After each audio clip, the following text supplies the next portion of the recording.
দুটা পিঁয়াজ, 4টা পটল আৰু এইখিনি ভাতকেৰেলা। এইখিনি বনাম। ভাতকেৰেলা আৰু পটলে অকণমান বইল কৰি লৈ বনাম। এইখিনি মছলা, এইখিনি জিৰা গুড়া, এইখিনি মানে ৰেড চিলি, অকণমান জালুকৰ গুড়ি, গোটা জিৰা, পাঁচফোৰণ আৰু এটা শুকান জ্বলা আৰু এই 3টা এইটো মানে পকিছে এনেই দিম আৰু গোটেই এইখিনি মছলা থাকিব আৰু ৰং গুড়া আৰু নিমখ, সামান্য বইল চব্জিটো, নিমখ অকণমান গৰম হওক। আলুটোৰ কথা ক'ব পাহৰি গ'লোঁ। 2টা আলু মিডিয়াম চাইজৰ,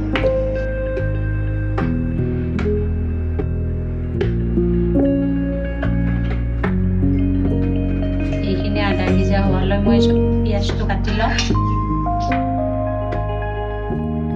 এইখিনি বইল হৈ গ'ল। এতিয়া ইয়াত বাকি লওঁ। ইয়াত দিম আগতে দেখুওৱা সামগ্ৰীখিনি। ইয়াত কেঁচা জলকীয়া, শুকান জলকীয়া, অকণমান পাঁচফোৰণ, গোটেইখিনি আৰু কৈ নাথাকোঁ। ইয়াত গোটাখিনি আগতে বাকি দিছোঁ। মাংসৰ নিচিনা অকণমান তেল সৰহকৈ লাগিব আৰু ল' ফ্লেম কৰি দিছোঁ।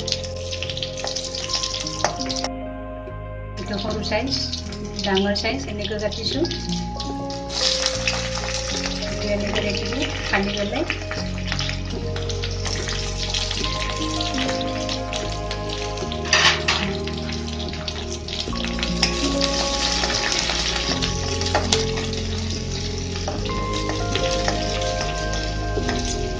এতিয়া দিম ৰেডিমেড পেষ্ট, জিঞ্জাৰ গাৰ্লিক,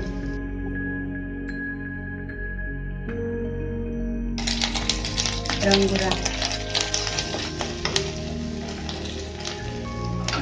এইখিনি সামগ্ৰী।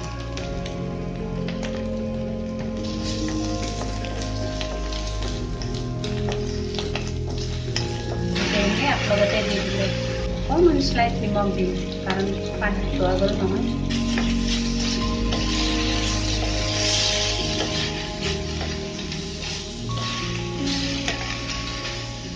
মছলাখিনি ভাজা যোৱাৰ কাৰণে অকণ পানী দিছোঁ।